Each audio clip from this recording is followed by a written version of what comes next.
सर्वांना माहिती आहे की गेले 10 दिवस संपूर्ण महाराष्ट्रामध्ये अनेक शहरांमध्ये अनेक जिल्ह्यांमध्ये आंदोलनं होत आहेत. तरुण विद्यार्थी हे रस्त्यावर येत आहेत. सगळे पक्षीय भेदभाव बाजूला ठेवून भारतीय नागरिक म्हणून रस्त्यावर उतरून अर्थात धर्मेंद्र प्रधान यांचा राजीनामा घेतला. पण हा फक्त धर्मेंद्र प्रधान यांच्यावर राग नाही तर एकंदर सरकारच्या पूर्ण कारभारावर राग होता. आणि वेगळ्या माध्यमातून वेगळ्या जसं रील्स असतील किंवा कोण पोस्टर बनवते काय प्रकारातून हे सगळे व्यक्त होत होते. मुख्य गोष्ट हीच आहे, आपण पाहिलं असेल गेले 2 दिवस जेव्हा चर्चा सुरू झाली आणि धर्मेंद्र प्रधान यांचा राजीनामा झाला त्याचवेळी तिथेच केंद्रामध्ये अभिजित दिपके असतील, सौरव दास असतील, ह्या सर्व मंडळींनी अजून एक वचन भाजपच्या सरकारकडून घेतलं होतं, ते म्हणजे सगळ्या FIR मागे घेण्याचं. आपण पाहतात जेव्हा पहिलंच हे आंदोलन झालं 19 तारखेनंतर 20 तारखेला दिल्लीत जो लाठीचार्ज झाला, उत्स्फूर्तपणे अनेक ठिकाणी तरुणाई बाहेर पडली. अनेक जेनझी असतील, जेन अल्फा असतील, मग मिलेनियल्स असतील, हे सगळे बाहेर पडले रस्त्यावर आणि आपल्या प्रकारे जी आंदोलनं झाली. मला वाटतं 22-23 तारखेच्या आंदोलनामध्ये अनेक लोकांवर FIR झालेले आहेत, काही लोकांना नोटिसा गेलेल्या आहेत, काही लोकांना डिटेन्शनमध्ये ठेवलं होतं, काही मायनर्स पण होते त्याच्यात. 15-16 वर्षाचे विद्यार्थी होते. चेंबूर असेल, RCF असेल, बोईवाडा असेल, वरळी असेल, अनेक ठिकाणी आम्ही जाऊन सोडवलं त्या सगळ्या विद्यार्थ्यांना. तरी देखील नोटिसेस केसेस ह्या पडत होत्या. आम्ही त्याचवेळी जाहीर केलं होतं की शिवसेना ubt.legal@gmail.com वर आम्हाला ईमेल करा आणि तुमच्यासाठी आम्ही सगळ्या ह्या केसेस विनामूल्य लढू. भाजप आपलं वचन पाळणार की नाही हे आम्हाला माहिती नाही. खरं तर त्यांनी आता ह्या दिवसात, आजच्या दिवसात मुख्यमंत्र्यांनी निर्देश देऊन सगळ्या FIR, सगळ्या नोटिसा ह्या मागे घ्याव्या, रद्द कराव्या. ही तर ठाम मागणी आमची आहेच. पण ह्याच्याही पलीकडे जाऊन सांगतो की जर ह्या मागे घेतल्या नाहीत तर आंदोलन करायचं की काय करायचं ही एक गोष्ट झालीच. पण दुसरी गोष्ट म्हणजे आमचा हा ईमेल ID शिवसेना ubt.legal@gmail.com ह्याच्यावर आपल्या नोटिसेस पाठवा, आपापले जे काही FIR झालेत त्या पाठवा. संपूर्ण महाराष्ट्रात जिथे जिथे ह्या FIR झाल्या असतील ह्या आंदोलनाबद्दल तर आम्ही आमचं वचन पाळणार आहोत. जे दिलेला शब्द आहे तो पाळणार आहोत आणि विनामूल्य तुमच्यासाठी ह्या केसेस लढू. ह्याच्यात मी पुन्हा एकदा सर्व ॲडव्होकेट्सना विनंती करत आहे, आवाहन करत आहे की ज्यांना ह्या केसेस लढायच्या असतील, ह्या कॉजमध्ये पुढे यायचं असेल, ह्या लढ्यात पुढे यायचं असेल, त्यांनी संपर्क साधावा. काही चांगल्या मोठ्या काउन्सिल्सबरोबर आमचं बोलणं झालेलं आहे जे प्रो बोनो ह्या केसेस लढणार आहेत असं त्यांनी देखील जाहीर केलेलं आहे आणि हा लढा आम्ही देऊ. पण ह्याही पलीकडे जाऊन जसं ह्या नीटच्या पेपरफुटीचं पाहिलं म्हणजे आता एक विचित्र गोष्ट पहा तुम्ही, आपल्याच माध्यमातून आम्ही सगळं वाचतोय. नीट मेडिकल एक्झाम ह्याच्यात पेपर फुटल्यानंतर हे एवढं मोठं आंदोलन करायला लागलं आणि त्या आंदोलनकर्त्यांवर सरकारने पोलिसांच्या माध्यमातून, रॅपिड ॲक्शन फोर्सच्या माध्यमातून पेलेट गन्स, AK-47 कुठेतरी बिहारमध्ये मला वाटतं, मग तुमचं इलेक्ट्रिक शॉक, ह्या सगळ्या गोष्टी, लाठीचार्ज, त्या लाठ्यांवर खिळे गंजलेले होते, हे सगळं वापरलं. पण ज्या विद्यार्थ्यांनी काही वर्षांपूर्वी हा नीटचा पेपर देऊन डॉक्टर झालेत आणि ते कल्याण डोंबिवलीच्या हॉस्पिटलमध्ये होते, ते रमेश म्हात्रेला बेल देण्याच्या मागे सरकार जास्ती उत्सुक आहे. अटक केले हॉस्पिटलमध्ये लपवलं, त्यानंतर बेल कशी मिळेल ह्याच्यावरच सरकार जास्ती उत्सुक आहे. आणि तिथे मला वाटतं न्यायव्यवस्था ही कडकपणे आता नशिबाने चांगली एक भूमिका घेत आहे.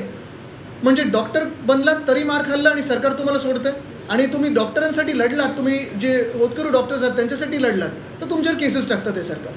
भाजपची ही राजवट ही विद्यार्थी विरोधी आहे, युवा विरोधी आहे, हे आता कळायला लागलेलं आहे. आणि ह्याचाच धागा पुढे नेत असताना हा जो MHCET स्कॅम जो झाला आहे, नाही झाला आहे, ह्याच्यावर मुख्यमंत्र्यांचं कुठेही स्पष्ट भाष्य आम्ही ऐकलेलं नाही आहे. नांदेडमधली 2 मुलं आहेत, भाऊ बहीण आहेत मला वाटतं, त्यांचे 12वीतले मार्क बघा आणि मग तुम्ही आत्ता त्यांचं CETचं बघा. तसंच अजून एक भंडाऱ्यात मला वाटतं केस झालेली आहे. आणि ह्या सगळ्या भाजपच्याच निगडीत लोकांशी बरोबर कसं CET राऊंडमध्ये पुढे येतात हे दिसायला लागलेलं आहे. मला वाटतं आजच्या दिवसामध्ये मुख्यमंत्री महोदयांनी ह्याच्यावर स्पष्टपणे भाष्य करावं. कारण उद्यापासून ॲडमिशन सुरू होतात.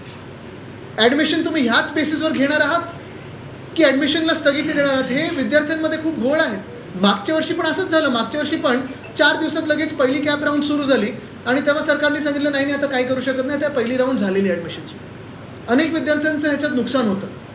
आणि कुठे ना कुठेतरी मला वाटतं सरकारने, जसं आत्ता परवाकडे मी बघितलं, कालच बघितलं पंजाबबद्दल जेव्हा प्रश्न विचारला गेला तेव्हा अरविंद केजरीवाल यांनी स्पष्टपणे सांगितलं काय झालं, जबाबदारी स्वतःवर घेतली आणि काय त्यांनी पावलं उचलली सांगितली.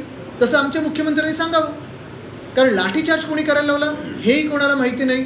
दिल्लीतून आदेश आले की इकडच्या गृहमंत्र्यांनी आदेश दिले हे देखील सांगावं. दुसरं म्हणजे अनेक केसेस आम्ही पाहतो, एक नागपूरमधली ती आमची युवती सेनेची अपूर्व, तिला कसं फरफटत नेलं, पुरुष पोलीस कसे अवतीभोवती होते जेव्हा तिला शुद्धी आली कारण तिला चक्कर आलेली जेव्हा हे मारहाण झाली तेव्हा. त्यानंतर इथे पण एक काल केस बघितली, एका महिलेचं रिप बोन फ्रॅक्चर झालेलं आहे. ह्या केसेस तर आम्ही परस्यू करणारच आहोत, कारण एवढा बेशुमार लाठीचार्ज करण्याचा किंवा असं कोणी हाताळण्याचा कोणालाही अधिकार दिलेला नाही आहे. तिसरी गोष्ट ह्याच आंदोलनातली म्हणजे अनेक जे रील्स बनले, हे रील्स आता सरकार नोटिसा पाठवून काढण्याचा प्रयत्न करत आहे. कोणाला घाबरतं आहे सरकार? विद्यार्थ्यांना घाबरतं. एवढी भीती तुमच्या मनामध्ये, जर तुम्ही विद्यार्थ्यांचं ऐकलं असतं तर एवढी भीती बसलीच नसती. पण ज्या विद्यार्थ्यांनी एक हुकुमशाला झुकवलेलं आहे, आता तुम्ही त्यांचे रील्स, तुम्ही त्यांचे इंस्टाग्राम अकाउंट्स बंद करण्याच्या मागे लागलेले आहात, फेसबुक अकाउंट्स असतील, ट्विटर अकाउंट्स असतील बंद करण्याच्या मागे लागलेले आहेत. मी सर्व ह्या तरुणांना सांगत आहे, हे सगळे तुमचे व्हिडिओ सेव्ह करून ठेवा आणि परत एकदा अपलोड करू आपण सगळं. ह्या हुकुमशाला तर घाबरायचं नाही. ह्याच्यावर काही प्रश्न असतील तर आपण सांगा. असं कळतं की शेकडो मुलांवर गुन्हे दाखल झाले, की तुमच्याकडे आकडा आहे? FIR जास्तीने पण त्याच्या FIRमध्ये अनेक मुलांची नावं आहेत. ह्याच्यात खास करून एक आहे निश्चितपणे की 19 तारीख 24 आणि 26 इथे कुठच्याही विद्यार्थ्यांवर, तरुण मुलांवर गुन्हे दाखल झालेले नाही आहेत. एकाच याच्यावर 19 याच्यावर आमचे ऑर्गनायझर्स झालेत आणि ते मी शब्द आम्ही पहिलाच दिलं होतं, सगळ्या केसेस आम्ही घेऊ. पण जे मध्ये 22-23ला जी आंदोलन झाली, कुठे स्पोरॅडिक आंदोलन झाली, जसं चेंबूरमध्ये एक झालं, एक शिवाजी पार्कलाच एक अजून झालं, काही अजून ठिकाणी झाली असतील, ह्या ज्या FIRs आहेत त्या मागे घेणं गरजेचं. मात्र तुम्ही वेबसाईट दिली आणि आतापर्यंत त्याच्यावर किती ईमेल्स आलेले आहेत? ईमेल्स याच्यावर यायला सुरू झालेले आहेत. अनेक विद्यार्थ्यांनी काय होतं की काही लोक इंस्टाग्रामवर टॅग करतात, काही लोक मला ईमेल पाठवतात, पण आम्ही त्याचं संकलन एकाच ईमेल IDवर करण्याचं विनंती करत आहोत, शिवसेना UBT@gmail.com. हे मी माझ्या सोशल मीडियावर पण टाकलेलं आहे आणि हे मागच्याच आठवड्यात आम्ही टाकलं होतं. सोशल मीडियाचा वापर मुलांनी केला, त्याच्यावरती व्यक्त झाले, पण जे रील्स करतात त्यांच्यावर जर गुन्हा दाखल होणार असेल तर हा कुठे ना कुठे वेगळी सेन्सरशिप पण करण्याचा प्रयत्न निश्चितपणे. म्हणजे आज ह्यांच्यावर बसते, उद्या तुमच्यावर बसणार आहे. कुठच्याही लोकशाहीमध्ये अशी सेन्सरशिप येत नाही.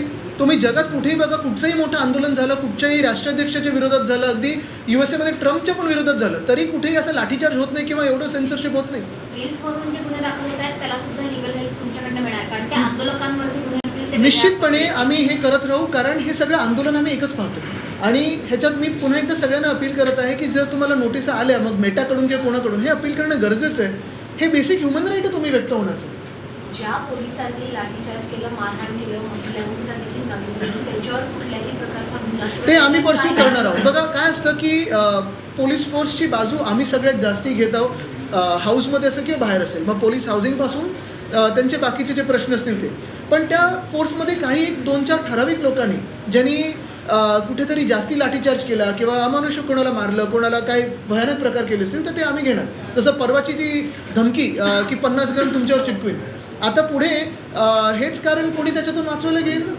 आणि असं जर तुम्ही तरुण मुलांचे पूर्ण करिअर बर्बाद करणार असेल तर आम्ही पण तुम्हाला सोडणार नाही.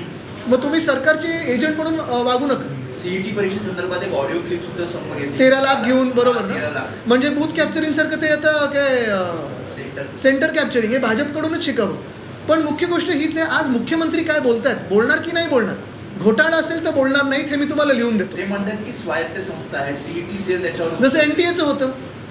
NTAचं पण त्यांनी तेच कारण दिलं होतं. म्हणजे मुख्यमंत्री याच्यात सामील आहेत का? मुख्यमंत्र्यांचा बचाव करतात का? मुख्यमंत्र्यांना एवढ्या लाख तरुणांचे करिअर बर्बाद करायचे आहेत का? की मुख्यमंत्री त्या 3-4 भाजपच्या पोरांचे जे ते बरोबर HEC मध्ये कमी आणि पर्सेंटाईलमध्ये वरती, त्यांची बाजू घेतात, हे मुख्यमंत्र्यांनी सांगावं. तुम्ही म्हणता की प्रवेश प्रक्रिया सुरू उद्यापासून होणार आहे. नाही, हेच झालं ना की प्रवेश प्रक्रिया जर उद्यापासून सुरू झाली तर मग मुख्यमंत्री बोलते आता काय, आता प्रवेश प्रक्रिया सुरू झाली, आता आम्ही काही करू शकत नाही.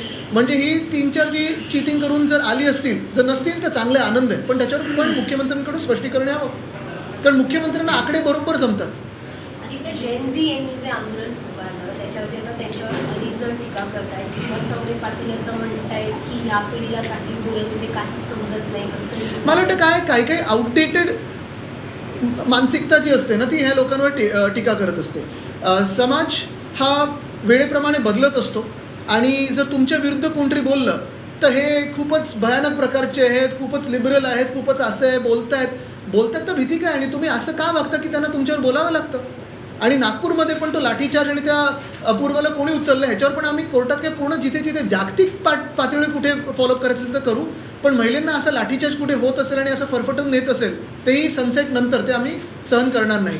आदित्य, जेनझी पिढीवरची टीका होते, विशेषतः त्यांच्या रील्समध्ये वापरली गेलेली भाषा किंवा पोस्टर्सवरची भाषा ती बऱ्यापैकी अश्लील होती असं म्हणणं आहे आणि त्या दृष्टीने अनेक सेलिब्रिटीज मला वाटतं टीका करतायत. इंस्टाग्राम पहिलं म्हणजे सोशल मीडियाचा वापर कोणाला बदनाम करायला सुरू केलं असेल तर भाजपनी सुरू केलं होतं, आणि तेच आता त्यांना ते चावायला आलं तर जास्ती दुखतंय. पण जर कोणी खऱ्या गोष्टी बोलत असेल, कोणी व्यक्त होत असेल आणि मग तुम्हाला तुमच्याच भाषेत कोणीतरी उत्तर दिलं तर तुम्हाला प्रॉब्लेम काय?